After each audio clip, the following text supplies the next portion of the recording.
Apa kabarnya nih semuanya? Udah pertemuan terakhir kita di semester 2. Kita masih bicara tentang tata surya, terutama tentang bumi dan bulan. Masih bersama Ibu Nurti Stila Ratnasari. Oke, kita masuk ke daftar isinya dulu ya. Seperti biasa, kita punya kompetensi dasar, lalu ada tujuan pembelajaran, selanjutnya ada materi, dan yang terakhir adalah ada tugas. Oke, kita masuk dulu ke kompetensi dasarnya. Ini masih sama seperti minggu kemarin karena kita masih ada di bab yang sama ya, yaitu menganalisis sistem tata surya, rotasi dan revolusi bumi dan bulan, serta dampaknya bagi kehidupan di bumi.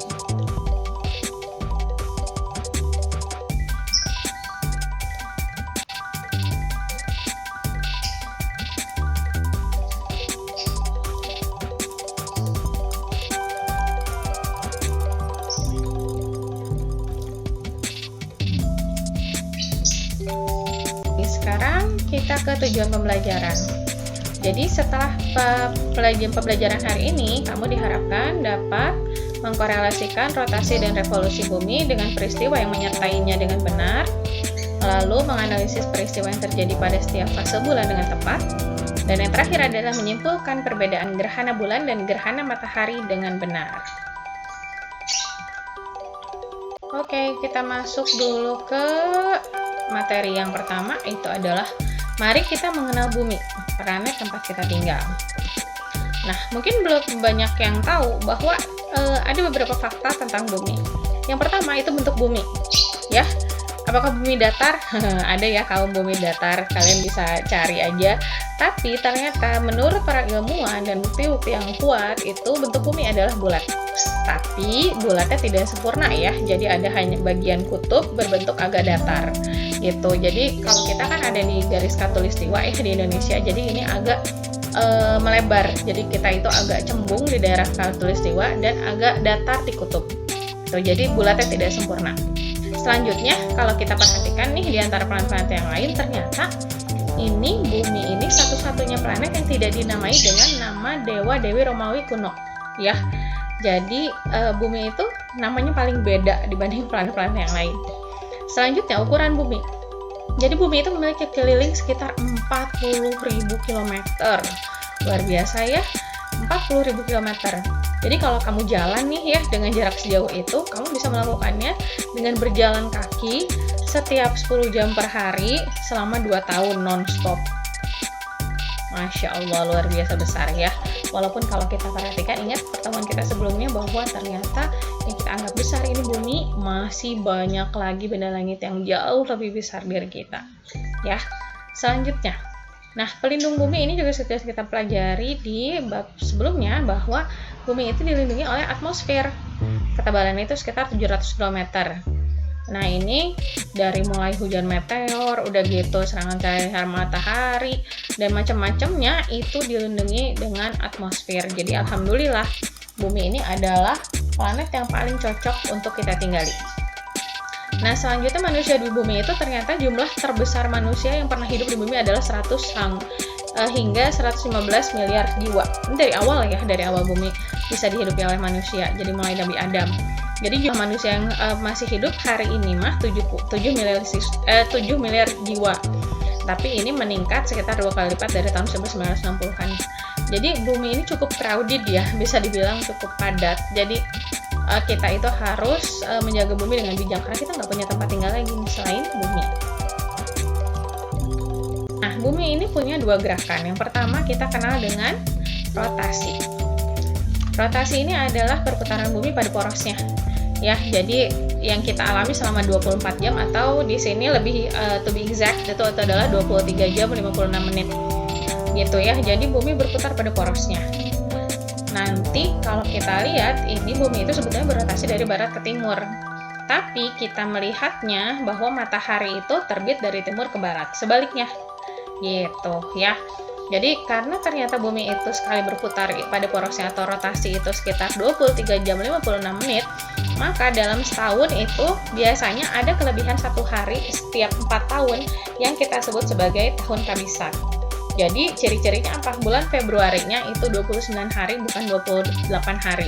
Dan tahun kabisat ini ciri-cirinya adalah tahun-tahun kelipatan 4. Jadi tahunnya itu bisa dibagi 4. Kayak tahun kemarin 2020 itu adalah tahun kabisat. Kamu bisa perhatikan bahwa hari di bulan Februarinya itu adalah 29 hari. Sedangkan tahun ini 2021 itu tidak bisa dibagi 4 kan ya. Jadi bulan Februarinya tetap 28 hari. Nah, selanjutnya kalau kita lihat, ada akibat dari rotasi ini. Yang pertama paling gampang lah ya, ada yang kita sebut sebagai terjadinya siang dan malam. Jadi di satu belahan bumi itu terkena sinar matahari. Nah, itu kita sebut sebagai siang hari. Dan belahan bumi yang lain itu tidak terkena sinar matahari, itu yang kita sebut malam hari. Dan ini terjadi setiap hari ya di belahan bumi manapun. Tapi mungkin ada sedikit perbedaan ketika kamu ada di kalau kita kan ada di Khatulistiwa ya. Jadi kurang lebih sama lah, sekitar 12 jam. Tapi di belahan bumi yang lain kemungkinan ada perbedaan. Kenapa? Karena kita sebetulnya bumi itu dia muternya itu, poros bumi itu agak sedikit miring membentuk sudut 23,5 derajat. Jadi nggak lurus seperti itu. Makanya ketika berada musim itu perbedaan lamanya siang dan malam juga terjadi gitu ya. Selanjutnya ada yang kita sebut sebagai gerak semu harian matahari. Ini yang kita lihat setiap hari itu matahari terbit di timur dan tenggelam di barat. Walaupun sebenarnya kan bumi yang berotasi, mataharinya tidak bergerak terhadap bumi. Kita yang bergerak terhadap matahari, tapi seolah-olah matahari itu bergerak, makanya disebutnya sebagai gerak semu ya. Dan selanjutnya adalah pembelokan arah angin. Ini biasa terjadi di mana-mana sih ya, tentu saja ya. Jadi ada angin muson itu, kamu bisa pelajari lagi yang membawa musim hujan dan juga musim kemarau, itu terjadi akibat rotasi. Dan juga terjadi pembelokan arah arus laut, ya betul. Jadi nanti ada hubungannya juga dengan gerakan bulan ya. Nanti kita bahas selanjutnya. Dan juga terakhir juga ada perbedaan waktu. Jelas di Indonesia aja ada 3 pembagian waktu ya, WIB, WITA, sama WIT. Waktu Indonesia Barat, waktu Indonesia Tengah, dan waktu Indonesia Timur. Masing-masing beda 1 jam. Kenapa ya? Karena kan buminya muter. Makanya yang mengalami siang hari dan malam hari itu bergiliran. Oleh karenanya terjadi perbedaan waktu. Selanjutnya gerakan kedua itu adalah kita sebut sebagai revolusi. Nah, revolusi ini apa? Perputaran atau peredaran bumi mengelilingi matahari. Waktunya itu sekitar 365,25 hari atau 1 tahun ya. Nah, jadi kalau kita lihat di sini bumi berevolusi itu dengan arah yang berlawanan dengan arah perputaran jarum jam. Gitu. Kalau jarum jam itu kalau kita lihat ya dari kanan ke kiri, kalau ini dari kiri ke kanan. Tapi terhadap matahari ya. Jadi anggaplah si matahari itu adalah tengahnya karena matahari adalah pusat tata surya. Ini terjadi selama 1 tahun. Kalau kita lihat, nah seperti ini kurang lebih ya skemanya, walaupun ini secara ukuran beda jauh ya, nggak seperti ini ukurannya, ini hanya skema saja. Akibatnya apa? Yang pertama itu adalah terjadi gerak semu tahunan matahari. Jadi matahari juga seolah berubah retaknya selama 1 tahun itu. Kadang-kadang dia terlihat besar, kadang-kadang dia terlihat kecil. Karena yaitu kadang bumi itu jauh terletak jauh dari matahari atau terletak dekat dari matahari. Tapi dekatnya bukan dekat banget ya. Tetap masih bisa kita hidup. Cuman jadinya lebih panas aja gitu. Selanjutnya perbedaan lamanya siang dan malam. Nah, ini yang Ibu bilang.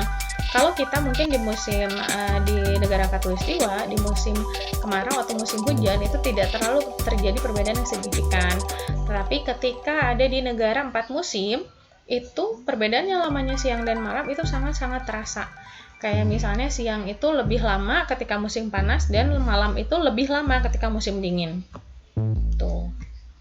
Yang terakhir adalah pergantian musim, tentu saja ya. Tadi Bu bilang kalau lagi dekat dengan matahari kita terjadi musim panas, kalau jauh terjadi musim dingin. Terus kalau misalnya di antara itu ya berarti kalau di negara 4 musim itu terjadi musim gugur atau musim semi. Nah, jadi kesimpulan perbedaannya ini ya. Revolusi itu adalah perputaran bumi mengelilingi matahari, dan rotasi adalah perputaran bumi pada porosnya. Ingat, kalau misalnya kamu bicara akibat, kamu cukup perhatikan kapan waktunya aja. Kalau 1 tahun itu berarti revolusi, kalau 1 hari berarti itu rotasi. Nah, kayak menyebabkan perubahan siang dan malam. Pergantian siang dan malam itu ya terjadi selama 1 hari, berarti dia akibat dari rotasi. Nah, kalau perubahan lamanya siang dan malam ini ada sedikit perbedaan, walaupun kelihatannya sama ya, kedengarannya sama. Kalau perubahan lamanya siang dan malam, itu bisa siangnya kadang lebih lama, bisa kadang siangnya lebih sebentar. Nah, itu nggak mungkin terjadi dalam waktu 1 hari, tapi itu terjadi dalam 1 tahun. Dan itu akibat dari perubahan musim. Kan musim nggak terjadi dalam 1 hari ya, 1 tahun. Jadi itu pasti akibat dari revolusi. Jadi kata kuncinya adalah, kalau kamu pengen tahu akibat rotasi atau revolusi dan supaya tidak tertukar, lihat dari waktunya. Oke? Sekarang kita mengenal satelit bumi yang alami, yaitu bulan. Kok matahari sih, bulan ya. Nah, kita mengenal sedikit ya. Jadi bulan ini adalah benda langit yang terdekat dengan bumi, sekaligus merupakan satelit bumi terdekat ya, walaupun sebetulnya jauh, tapi itu adalah yang terdekat dari bumi. Nah, karena bulan merupakan satelit, jadi bulan itu tidak dapat memancarkan cahaya sendiri. Tapi kalau malam kenapa bersinar, Bu? Itu dia memancarkan cahaya matahari ya. Jadi kalau misalnya bumi itu kan berputar mengelilingi matahari, bulan juga berputar dan mengelilingi bumi. Kita bahas. Nah, kita kenal dulu tentang fakta bulan ya. Jadi kalau kita lihat di sini, manusia di bumi itu akan selalu melihat sisi bulan yang sama di tempat yang sama. Gitu. Kenapa? Karena bulan itu mengorbit bumi atau berevolusi terhadap bumi dan berotasi juga dalam waktu yang sama, yaitu 27,3 hari. Jadi kalau misalnya kamu selama di Bandung, pasti kamu hanya melihat muka bulan yang itu aja. Kecuali kamu pindah ke tempat lain, baru kamu akan melihat muka bulan yang lain. Kenapa? Karena waktu revolusi dan waktu rotasi bulan itu sama. Jadi pasti kita akan melihat bentuk bulan yang sama, muka bulan yang sama di tempat yang sama, gitu ya. Kalau pengen berubah ya tinggal pindah tempat, gitu ya. Nah, sisi gelap bulan itu adalah bagian tidak pernah terlihat dari bumi. Jadi dia itu bentuknya itu berupa landscape pegunungan dan juga lembah vulkanis yang disebut sebagai lautan atau maria. Nah, kalau kita lihat ukurannya, jadi ternyata diameter bulan itu kurang lebih 1/4 ukuran bumi. 1/4 ukuran bumi. Jadi bulan itu lebih kecil dari bumi ya. Tapi dari segi volume, itu bulan itu 50 kali lebih kecil dari bumi. Jadi jauh lebih kecil. Ya, kenapa bisa kayak gitu? Kamu harus belajar matematik ya. Gimana cara menghitung volume? Kenapa sih bulan itu padahal diameternya hanya 1/4 kalinya, tapi kok volumenya bisa 50 kali lebih kecil dari bumi? Belajar matematik yang baik ya. Oke, nah sekarang jaraknya. Jarak antara bumi dan bulan itu nggak selalu sama, karena orbit bulan itu agak lonjong gitu ya. Jadi dia itu rata-rata itu antara sekitar 30 kali diameter bumi, itu rata-rata. Tapi bisa sekali-kali lebih dekat, bisa sekali-kali lebih jauh gitu. Kalau kita lihat kondisi permukaan bulan, ternyata tekanan udaranya nihil, alias di sana nggak ada udara sama sekali. Temperaturnya itu sekitar minus 173 derajat Celcius, itu kalau malam berarti dingin banget ya. Dan bisa 127 derajat Celcius kalau siang di daerah ekuator. Ekuator itu kayak kita ya, khatulistiwa. Jadi pas di diameter tengahnya gitu. Itu sangat-sangat panas sekali gitu ya. Dan komposisi permukaannya itu ada udara. Ada itu, tapi nggak kayak di bumi ya, sekitar kayak begitulah. Dan gravitasi bulan itu ternyata 0,17 kalinya gaya tarik bumi, berarti sekitar 1/6 kalinya. Makanya kalau kita lihat video astronot yang katanya pernah mendarat di bulan, itu dia jalannya nggak kayak kita ajeg gitu ya. Dia kayak agak sedikit melompat-lompat gitu. Nah, sekarang bergerakan juga, bulan juga bergerak ya. Jadi gerakan bulan itu ada 3. Yang pertama tentu saja rotasi ya, berputar pada porosnya. Selanjutnya adalah revolusi terhadap bumi, jadi bulan itu mengelilingi bumi. Dan yang ketiga itu adalah revolusi terhadap matahari. Karena bulan itu mengelilingi bumi dan bumi itu mengelilingi matahari, maka otomatis si bulan juga ikut berputar mengelilingi matahari ya. Nah, kalau ini kita yang bahas yang tadi lagi, jadi kala rotasi bulan dengan kala revolusinya terhadap bumi itu sama. yaitu 27,3 hari. Oleh karena itu, permukaan bulan yang menghadap bumi selalu sama. Ingat, di tempat yang sama. Kalau kamu pengen lihat muka bulan yang beda, itu kamu harus pindah tempat. Nah, selanjutnya akibat pergerakan bulan ada apa aja nih? Nah, kita lihat ada 4 ya. Yang pertama adalah pasang surut air laut. Jadi ini kenapa bisa pasang surut? Karena bulan juga punya gravitasi walaupun kecil. Jadi pasang itu adalah peristiwa naiknya permukaan air laut, surut itu peristiwa turunnya permukaan air laut. Dan ini sangat dipengaruhi oleh bulan, terutama gravitasinya. Gerakan yang kedua itu adalah pembagian bulan. Jadi bulan itu ada yang kita sebut sebagai bulan sideris, dia itu skala revolusinya selama 27,3 hari, dan bulan sinodis itu skala revolusinya sekitar 29,5 hari. Kan tadi sudah dikasih tahu ya bahwa yang namanya orbit bulan terhadap bumi itu lonjong. Jadi ketika dia itu dekat dengan bumi, itu tentu saja waktu revolusinya lebih pendek. Kalau lagi jauh, berarti waktu revolusinya lebih panjang. Dan pergerakan bulan yang ini, revolusi bulan ini digunakan sebagai penentuan kalender komariah atau kalender akibat pergerakan atau revolusi bulan. Ini biasanya adalah kalender hijriah buat yang muslim ya. Jadi kita kan ada 12 bulan hijriah juga, dan itu kalau kamu perhatikan dari tahun ke tahun, misalnya Idul Fitri deh paling gampang ya. Idul Fitri itu selalu maju ya, dari tahun sekarang ke tahun selanjutnya itu selalu maju. Kenapa? Karena ternyata revolusi bulan itu lebih kecil dari 30 hari. Bisa 27,3 hari atau 29,5 hari. Makanya selalu lebih maju daripada tanggal penanggalan Masehi ya, yang menggunakan perhitungan dari revolusi bumi terhadap matahari. Selanjutnya yang ketiga ada fase-fase bulan. Jadi ini adalah bentuk-bentuk bulan yang terlihat dari bumi. Kan tahulah ya, ada bulan sabit, ada bulan purnama gitu, bulan separuh dan seterusnya, itu diakibatkan dari gerakan bulan yang tadi. Yang terakhir adalah gerhana. Nah, gerhana ini terjadi ketika posisi bulan, bumi menghalangi sinar matahari. Mari kita bahas satu-satu. Nah, yang pertama adalah pasang surut air laut. Gambarnya kurang lebih seperti ini. Jadi karena bulan itu beredar, dia geraknya berevolusi dan berotasi terhadap bumi, maka akan ada yang namanya pasang surut air laut yang berbeda. Jadi kan pasang surut air laut dipengaruhi oleh gravitasi bulan. Kalau letaknya lagi lurus nih ya, kayak si spring tide ini, pasang purnama atau pasang bulan baru, itu saat terjadi garis lurus, maka gravitasinya itu sangat besar. Karena gravitasi sangat besar, maka terjadi yang disebut dengan pasang purnama. Dan ini adalah pasang yang tertinggi, gitu ya. Gitu. Nah, kalau neap tide ini bentuk bulannya antara bulan, bumi, dan matahari itu membentuk siku-siku atau sudut 90 derajat atau sudut tegak lurus. Nah, saat ini terjadi pasang juga, tapi pasangnya itu yang terendah. Kenapa? Karena gaya gravitasi di sini tidak besar. Beda sama yang bentuknya lurus kayak tadi. Kalau lurus itu dia tarik-tarikannya sangat kuat ya.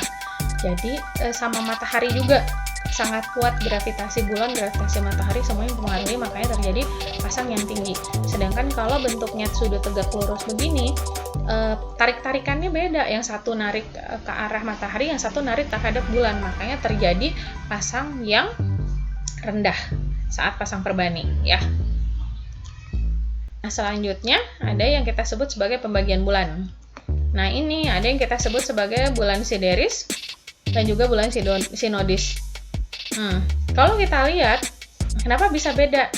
Ternyata kalau kita lihat nih ya, kalau misalnya bulan sideris itu terjadi ketika bulannya itu dia menghadapnya dari bumi itu ke arah bintang yang jauh, bukan bintang yang dekat. Bintang yang dekat itu kan matahari, ke arah bintang yang jauh. Jadi ini kalau kita lihat di posisi awal sama posisi akhir, dia itu tidak membentuk sudut gitu, nggak ketemu ya, yang satu ke arah matahari, satu ke arah yang bintang yang jauh. Makanya di sini terjadi bulan sideris.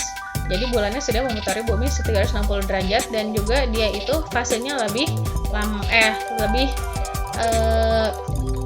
cepat ya. makanya hanya 27 1/3 hari.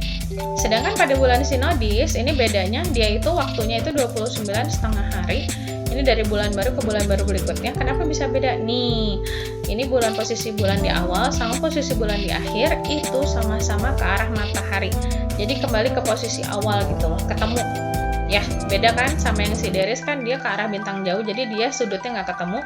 Kalau di sini di bulan sinodis ini dia sama-sama ke arah matahari dari awal posisi bulan sampai akhir posisi bulan. Gitu. Nah, selanjutnya kita lihat fase bulan. Nah, ini dia. Jadi fase bulan, karena bulan itu hanya memancarkan cahaya dari matahari, jadi posisi dia itu menentukan bagaimana dia terlihat dari bumi gitu. Nah, kalau bulan baru nih ya, bulan itu ada di antara matahari dan bumi, otomatis yang dilihat dari bumi adalah bagian bulan yang gelap. Dia nggak kena sinar matahari karena sinar mataharinya terlihatnya di sisi lain dari bulan. Maka dari bumi itu gelap, maka itu yang kita sebut sebagai fase bulan baru. Selanjutnya mulai ini kelihatan sedikit-sedikit ya, fase bulan sabit awal. Makin kelihatan perbani awal atau bulan separuh ya. Udah gitu selanjutnya lagi ada fase bulan cembung. Nah, tengah bulan itu ketika bulan itu posisinya ada di jauh, maksudnya bukan jauh ya. Jadi bumi itu ada di antara bulan dan matahari, itu baru terjadi bulan purnama. Karena full itu mah ya, namanya sinar matahari dipantulkan ke permukaan bulan. Jadi terlihat dari kita full juga bulannya, full moon ya. Terus lanjut lagi ada perbani akhir, fase bulan benjol, fase bulan sabit akhir, dan terakhir masuk lagi ke fase bulan baru, ke bulan berikutnya. Tuh. Nah, yang terakhir itu adalah gerhana. Gerhana ini juga terjadi akibat tadi ya, gerakan bulan. Seperti kita tahu ada dua macam, ada gerhana bulan, ada gerhana matahari. Dan gerhana matahari ini ada yang total, ada yang cincin, ada yang sebagian. Sebelumnya kita harus kenal istilahnya dulu. Ada bagian yang namanya umbra. Umbra ini adalah bayangan gelap yang terbentuk selama terjadinya gerhana. Nih, di sini ya. Ini bayangan yang sangat gelap di tengah-tengah ini ya. Di intinya ini sebutnya umbra. Bayangan gelap. Sedangkan penumbra adalah bayangan kabur atau remang-remang yang terbentuk selama terjadinya gerhana. Nah, penumbra ini ada di sampingnya umbra. Jadi dia itu nggak terlalu gelap kayak umbra, tapi dia hanya remang-remang aja. Tuh ya. Dan kalau kita lihat posisinya, bagaimana cara kamu membedakan antara gerhana bulan dengan gerhana matahari? Gerhana bulan yang di tengah itu adalah bumi, ya. Gerhana bulan yang di tengah adalah bumi. Sedangkan gerhana matahari yang di tengah adalah bulan. Matahari mungkin nggak di tengah? Nggak mungkin, ya. Matahari nggak mungkin di tengah karena matahari itu jauh. Oke, gitu. Selanjutnya, untuk gerhana matahari itu ada 3 jenis. Yang pertama ada yang total, nih seperti di gambar. Selanjutnya ada yang cincin, mohon maaf ini agak ribet ya. Dan terakhir ada yang sebagian. Oke, kita masuk ke tugasnya ya, materinya udah selesai. Tugasnya adalah tarang, persiapkan diri untuk ulangan minggu depan. Sudah, itu aja, karena ini adalah materi terakhir, minggu depan pertemuan terakhir untuk ulangan. Persiapkan diri baik-baik supaya nilainya baik, dan ini adalah pertemuan terakhir ya. Terima kasih semuanya sudah menyimak. Semoga bermanfaat. Jika masih ada pertanyaan silahkan bisa japri ibu, DM ibu, silahkan. Selanjutnya ditunggu juga kritik dan sarannya ya. Silahkan follow juga IG ibu @nurtiistilah. Ini adalah pertemuan terakhir anak-anak di semester 2 kelas 7. Ibu harapkan semoga selama kita belajar kamu mendapatkan ilmu yang bermanfaat, dan semoga nanti kamu saat PAT itu diberikan kelancaran. Semoga kamu bisa mengerjakan dengan baik untuk mendapatkan hasil yang terbaik, dan semoga nanti kita bertemu lagi di kelas 8. Oke, sampai ketemu lagi semuanya. Assalamualaikum warahmatullahi wabarakatuh.